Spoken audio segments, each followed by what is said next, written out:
एक चीज़ मैं आपको समझाऊंगा सर। इसके लिए मुकेश के पास 10 मकान थे, 10 के 10 मकान उसने किराए पर दे रखे थे और उसमें से करीब 3 ऐसे मकान थे जिसके माइंड पर इतना जोर मत दो कि आपको हर पेनी स्टॉक मल्टी बैगर और आपके हाथ से निकल गया हो। दिखा रहा है हफ्ते भर में 20% ये शेयर दौड़ गया और 17 रुपये तक ये शेयर पहुंच गया। मेरे खरीद से 1 रुपये नीचे है। रणनीति समझिए, साइकोलॉजी समझिए, दिमाग का खेल और दिमाग से ही सोचिए, बल्कि मन और दिल को इस मार्केट से दूर कर दीजिए। पर आपको एक चीज समझ लेनी चाहिए कि वर्दे पार्टनर इसको पैसा दे रहा है। अब इसने उस पैसे को अपने कर्ज उतारने के लिए लगाया, यानी कि नया काम करने के लिए नहीं लगाया है। उसके लिए मेरे व्यू बिल्कुल बेकार। और उसके बाद आर कैपिटल जिस तरीके से उसे बेचना चाह रहे हैं उसके लिए भी बिल्कुल बेकार। अब आपको समझना है कि 3 साल हो रहे हैं इस मार्केट में, 3 साल में मैंने कोई भी ऐसा मल्टी बैगर शेयर नहीं देखा जो तेजी के साथ चला और वो तेजी के साथ ही ऊपर। अगर बड़े बड़े लोगों की नज़र इस शेयर पर है ना तो ये 25, 30, 40 तक आराम से शेयर जाता। हमारी नज़र होने से उस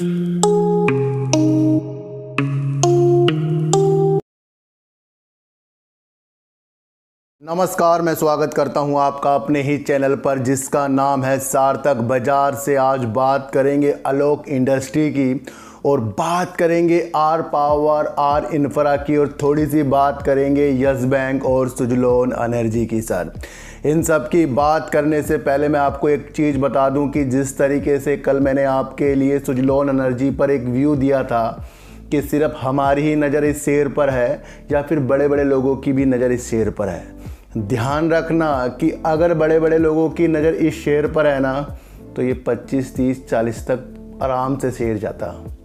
हमारी नज़र होने से उस शेयर में सारे निवेशक जो रिटेलर दौड़ जाते हैं वो सोचते हैं कि ये शेयर हमें दोबारा नहीं मिलेगा या कोई सा भी तेज़ी वाला शेयर हमें दोबारा नहीं मिलेगा। मुझे 3 साल हो रहे हैं इस मार्केट में, 3 साल में मैंने कोई भी ऐसा मल्टी बैगर शेयर नहीं देखा जो तेजी के साथ चला और वो तेजी के साथ ही ऊपर जा रहा हो। ये सारे के सारे शेयर घूम फिर कर फिर वापस आ जाते हैं। आलोक इंडस्ट्री कई बार नीचे की तरफ है, सुजलोन एनर्जी फिर ऊपर फिर नीचे, यस बैंक फिर ऊपर फिर नीचे। आप कोई सा भी पेनी स्टॉक उठाकर देख लो, कहीं ना कहीं आपको वो बढ़ते हुए दिखते हैं लेकिन फिर भी वो नीचे ही आते हैं, चाहे वो TTML का शेयर हो।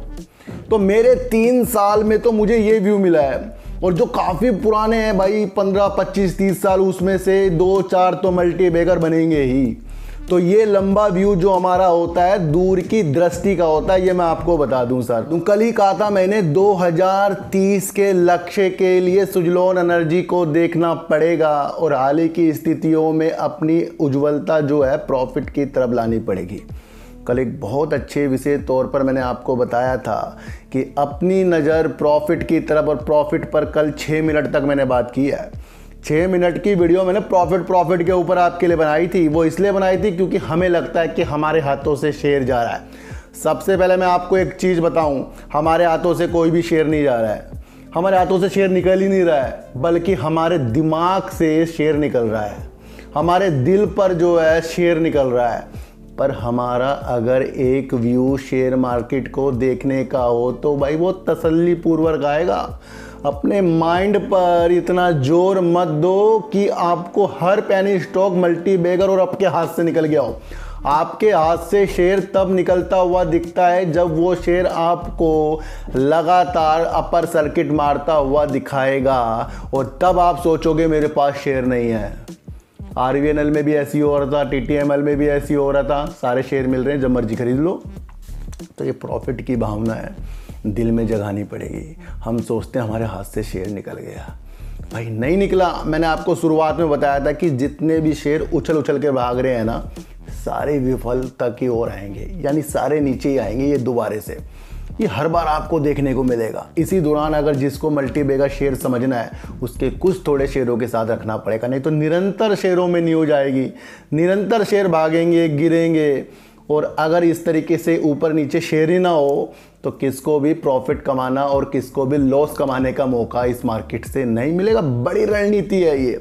रणनीति समझिए, साइकोलॉजी समझिए, दिमाग का खेल और दिमाग से ही सोचिए, बल्कि मन और दिल को इस मार्केट से दूर कर दीजिए। तो सुजलॉन एनर्जी सुनहरे अवसरों के साथ है, और थोड़ा गिरता है तो दिल तोड़ देता है, और ज़्यादा भागता है तो हाथ से शेर निकल जाते हैं। इससे थोड़ा परे हो जाओ, सुजलॉन एनर्जी का काम समझो, और काम आएगा आपको आगे जाकर देखने को मिलेगा। ये शेयर आपको मल्टीबैगर तब मिलेगा जब 2030 के लक्ष्य के लिए ये साथ देगा।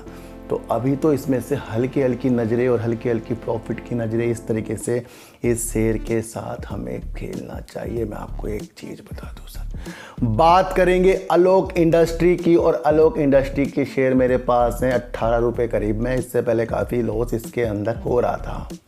ये शेयर भी आपको 32-33 रुपये तक बढ़कर दिखाया, फिर नीचे आया, फिर बढ़कर दिखाया, फिर नीचे आया, और अब भी आपको ये तेज़ी के संकेत दिखा रहा है।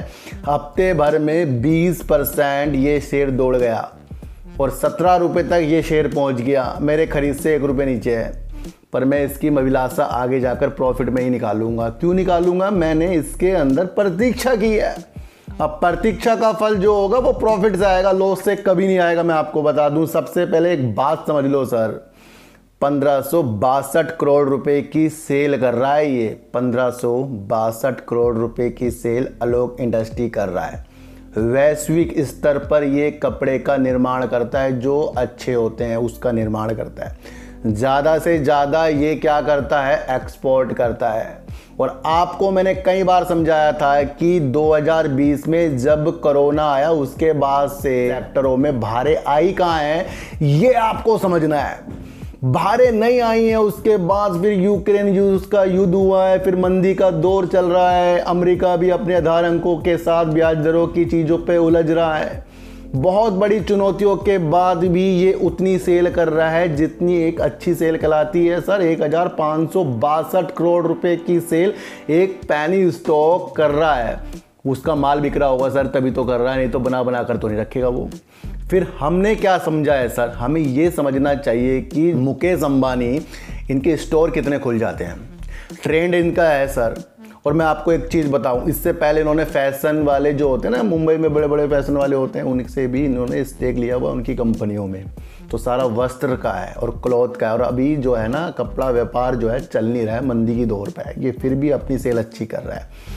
लेकिन आने वाले दिनों में ये क्या ऐसे ही रहने वाला है क्या पूरा समय, कि भाई रुके उदी चलता रहेगा, वैश्विक स्थिति खराब होती जाएगी, मंदी का दौर ये सर आपको बता दूं, टेक्सटाइल जो व्यापार है इसे समझना पड़ेगा।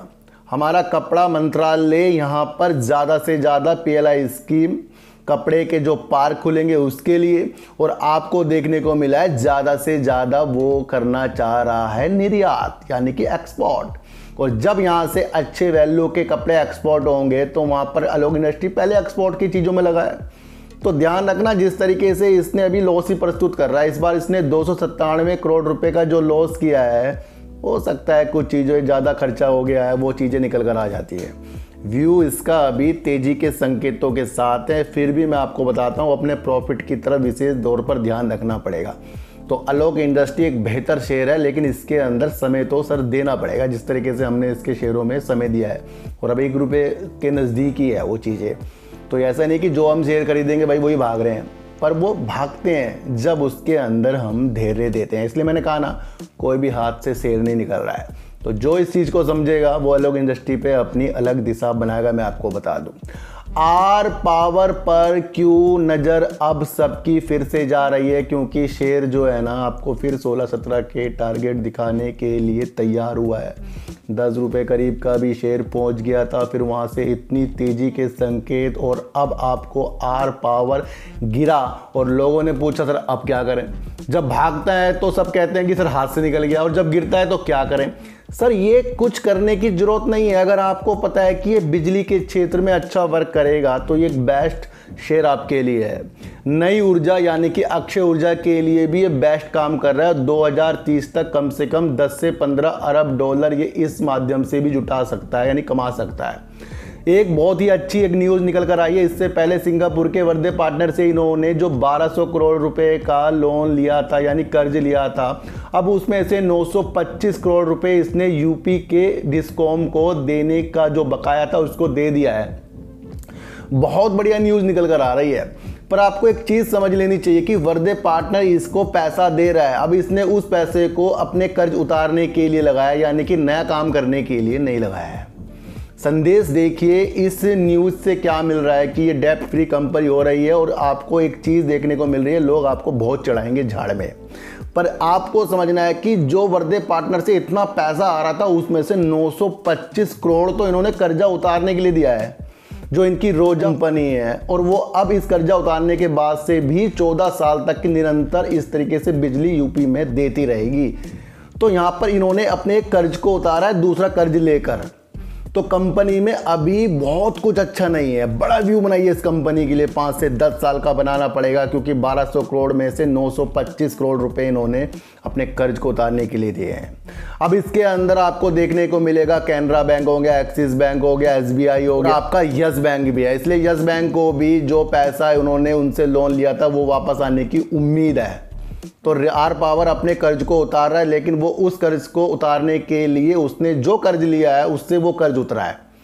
तो अगर इसमें से कुछ बढ़िया हिस्सा अगर काम के प्रति लगता तो एक अलग चीज़ें दिख जाती, लेकिन अब आपको देखना है कि इन्होंने बहुत सारा कर्जा उतारा। इससे क्या चीज़ हो गई है कि यूपी में बिजली की मांग बढ़ती जाएगी, और उस मांग को पूरा करने के लिए अब ये निरंतर फिर से बिजली दे सकता है। यहाँ पॉजिटिव संकेत है। पर एक चीज़ होती है ना कि हमने किसी से लोन लिया तो हम उससे कुछ ऐसी चीज़ करें जो वो उस लोन को उतारे और हमें आगे के लिए रोजगार दे। तो एक साइड में रोजगार मिल गया, लेकिन वो चलता हुआ रोजगार है इनका। एक अलग से होता है ना कि एक अलग से परियोजना बनती जा रही है बहुत सारी। तो आपको अब समझना पड़ेगा कि ये तो तेजी के संकेत दिखाएगा आर पावर, लेकिन बहुत कुछ अच्छा होने में बहुत कुछ टाइम लगने वाला है। तो इस बातों को समझिए, और जो बातों को नहीं समझेगा उसे कुछ भी समझ में नहीं आएगा। मैं आपको इतने से एक बात बता दूं सर, बात करेंगे रिलायंस इंफ्रा की। सर दो ही कंपनी फोकस में है, एक तो आर पावर और रिलायंस इंफ्रा। इससे पहले आरकॉम फोकस में थी, उसके लिए मेरे व्यू बिल्कुल बेकार। और उसके बाद आर कैपिटल जिस तरीके से उसे बेचना चाह रहे हैं उसके लिए भी बिल्कुल बेकार। अब आपको समझना है कि क्या ये दोनों कंपनी रिलायंस के लिए यानी कि अनिल अंबानी के लिए बेहतर साबित हो सकती है? बिल्कुल हो सकती है सर, क्योंकि दोनों का काम एक बेस्ट तरीके से निकल कर आ रहा है। आर इंफ्रा के पास भी कर्जा है और उसको कुछ पैसा वैसे ही आपको पता है कि DMRC से मिलने की भी उम्मीद है, क्योंकि उसके लिए उसकी सहायक कंपनी ने उसके अंदर कुछ काम किया, तो वहाँ से उम्मीद है, उसके केस भी चलते जा रहे हैं। पर आपको एक चीज़ समझ लेनी चाहिए कि इनकी 3 सड़क परिसंपत्तियां हैं, उसको खरीदने के लिए अंतर्राष्ट्रीय निवेशक फंड जो है ना एड़ी चोटी का जोर लगा रहे हैं। वो क्यों ऐसी जोर जो है रिलायंस की कंपनियों पर लगा रहे हैं, यानी कि आर पावर आर इंफ्रा पर लगा रहे हैं। देखो सर, इनका जो भी साम्राज्य है अनिल अंबानी का बेहतर है, और कंपनी जो है अच्छे काम की वाली कंपनी है, तभी तो इतने बड़े बड़े निवेशक जो अंतर्राष्ट्रीय स्तर के हैं इनकी कंपनियों में लेने की होड़ पर लग रहे हैं। क्यों लग रहे हैं सर? अब आपको समझना पड़ेगा कि इनके 3 जो टोल रोड है, यानी कि जिस तरीके से महाराष्ट्र में हो गया, फिर तमिलनाडु में, इस तरीके से इनकी 3 है, जिसके अंदर PS toll road, HU toll road और HK टोल रोड। सर अब ये जो चीज़ है ना ये निरंतर चल रहा है, यानी कि यहाँ पर जो है टोल टैक्स जो काटे जा रहे हैं, और ये रोड चल रही है करीब 350 किलोमीटर की ये रेंज में आती है तीनों। पर आपको अब समझना चाहिए कि क्यों बड़े बड़े लोग इसकी ओर दौड़ रहे हैं। सालाना आधार पर जो टोल रोड से जो टैक्स लिया जाता है, यानी कि उससे जो पर्चियाँ कटी हैं उसके अंदर से जो पैसा इकट्ठा होता है, PS से करीब 500 करोड़ रुपए होते हैं सालाना, और HU के होते हैं 150 करोड़ रुपए। और सर वहीं पर आपको देखने को मिलेगा HK टोल रोड 250 करोड़ रुपए का सालाना दर पर वहां से पैसा इकट्ठा होता है, यानी कि तीनों परियोजना चल रही है। अब आपको समझना है कि इन तीनों परियोजना में इनके ऊपर 2000 करोड़ रुपए का, यानी कि 2000 करोड़ रुपए का इनके ऊपर कर्ज चढ़ा हुआ है। अब ये कर्ज भी निपटेगा, क्योंकि वैश्विक फंड वाले इनके और इन तीनों परिसंपत्तियों को खरीदने की होड़ पर है, क्योंकि ये तीनों परियोजना जो इनकी चल रही है ये काम कर रही है, इससे पैसा निकल रहा है। तो यहाँ पर अब आपको देखना चाहिए कि एक चीज़ मैं आपको समझाऊंगा सर। इसके लिए मुकेश के पास 10 मकान थे, 10 के 10 मकान उसने किराए पर दे रखे थे, और उसमें से करीब 3 ऐसे मकान थे जिसके अंदर किराया नहीं आ रहा था, कुछ टूट फूट हो रही थी। तो वो 3 मकान थे ना, उसने कर्जा चढ़ा दिया मुकेश के ऊपर। अब मुकेश कह रहा यार किराया भी नहीं आ रहा, अब करूँ क्या इस चीज़ से। लेकिन वो ऐसी जगह स्थित है जहाँ पर और भी लोग उसके अंदर आकर किराया उसे दे सकते हैं, मकान को ले सकते हैं। पर मुकेश की हिम्मत नहीं है। मुकेश कह रहा भाई मैं तो बेचूंगा, अपना कर्ज उतारूंगा।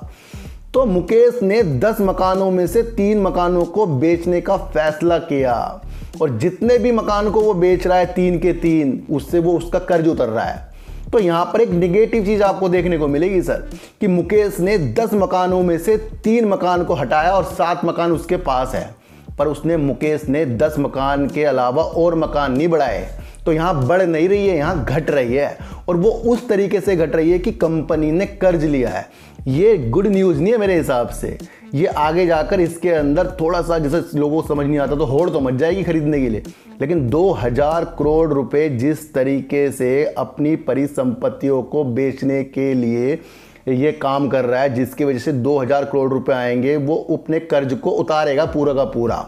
तो वो उस चीज़ से कर्ज उतर रहा है, कुछ संपत्तियों के बिकने से। कुछ कमा के कर्ज नहीं उतर रहा है, या किसी से लोन लेके कर्ज नहीं उतर रहा है, वो अपनी संपत्ति को गवा के उतर रहा है। इससे पहले भी सर 2021 में इन्होंने आगरा और दिल्ली की रोड थी ना, उसको भी इन्होंने 3600 करोड़ रुपए में बेचा था।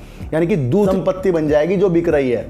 आर इंफ्रा की बातों को समझिए कि अगर मैंने अपनी संपत्ति में कुछ और जोड़ा तो वो प्रॉफिट है, और अगर मैंने अपनी संपत्तियों में से कुछ संपत्ति को बेचा और वो सारा का सारा कर्जे में गया, उतारने में गया, तो ये बेटर नहीं है। यहाँ पर हमारी वैल्यू कम हो रही है। तो आर इंफ्रा से हमें अपनी पुष्टि इस वजह से करनी चाहिए कि भाई निमट जाए पहले काम। तो इस तरह से इनकी दूसरी इस तरीके की ये परिसंपत्तियाँ बिकेगी अगर ये काम हो जाता है। तो सारी चीज़ों को आपको समझना चाहिए, क्योंकि ये सारी जो चीज़ें चल रही हैं, ये 3 जो अपनी सड़क परिसंपत्तियाँ बेच रहे हैं, वो काम चल रहा है, उससे पैसा आ रहा है। अब जिस चीज़ से पैसा आ रहा है अब वही बिक रहा है। तो आपको समझना है, धैर्य दीजिए, टाइम दीजिए, और अब आपको समझना है कि पहले आपको ये समझना है कि जिस तरीके से अगर ये दिवालिया जैसे कि हम कह रहे थे हो जाएंगे, हो रहे हैं, वो इतना ज़्यादा कर्ज है सर। तो कंपनी उतार रही है कर्ज, पर इसी कर्ज पर कोई आपको बनाएगा अच्छी वीडियो, ऐसी वीडियो जो आपके दिल पर लगेगी और आपको बताएगी भाई इनका कर्ज उतर रहा है। हमने दिमाग से नहीं सोचा, हमने दिल और मन से सोचा इनका कर्जा उतर रहा है। पर कर्जा उतर कैसे रहा है ये हमें समझना पड़ेगा। ये उदाहरण बहुत अच्छा दिया मुकेश वाला, 10 मकान थे, 3 मकान जा रहे हैं। तो अब ये आपको समझना पड़ेगा कि प्रैक्टिकल चीज़ें क्या हो जाती हैं। आर पावर जिस तरीके से वर्दे पार्टनर से अपने पैसों को लेकर, यानी कि कर्ज लेकर, वो 925 करोड़ रुपए यूपी डिस्कॉम को दे रहा है, वो इस वजह से भी दे रहा है कि भाई ये सरकारी बैंकों का पैसा था और उसके अंदर एक यस बैंक भी है, इससे यस बैंक में उजाले आने की उम्मीद है। और अगर आपको देखने को मिला कि इससे पहले एसबीआई जिन कंपनियों को लोन दे चुका है, उस कंपनियों को वो एनसीएलटी के दरवाजे तक ले गया दिवालिया प्रक्रिया गुजारने के लिए। तो यहाँ से इस डर से ये मुक्त हो रहे हैं। कौन हो रहे हैं? आर पावर हो रहे हैं। तो दृष्टि को अपनी अच्छी हमें करनी पड़ेगी, और जब तक कि हमारी दृष्टि अच्छी नहीं होगी, जिंदगी में कुछ भी अच्छा होने वाला नहीं है। तो आलोक इंडस्ट्री आपको होले होले तेजी, थोड़ी गिरावट वाली चीज़ों के साथ ऊपर बढ़ते हुए ग्राफ के साथ दिखेगा। फिर कह रहा हूँ कि टेलर 3 साल से चला कहाँ है, और अगर टेलर 3 साल से नहीं चला है तो ये तेज़ी जो है आपको आगे जाकर प्रॉफिट में अपने तब्दील वाली चीज़ों के अनुसार देख लेनी चाहिए। और आर इंफ्रा जिस तरीके से 2000 करोड़ रुपए अपनी परिसंपत्तियों को बेचकर जुटाएगा, वो अपनी संपत्तियां बेच रहा है और उससे कर्ज उतार रहा है। तो ये मुझे नेगेटिव लग रहा है। ये आपको कैसा लग रहा है कमेंट कर देना, क्योंकि सबका अपना अपना व्यू है, और जो अपना व्यू देगा मैं उसके ऊपर अगले दिन अपनी एक प्रतिक्रिया, एक कमेंट को छाटूंगा, उसके ऊपर एक वीडियो बनाऊंगा। तो अच्छे से अच्छे कमेंट करने के लिए तैयार हो जाइए, अपने में बदलाव करने के लिए तैयार हो जाइए।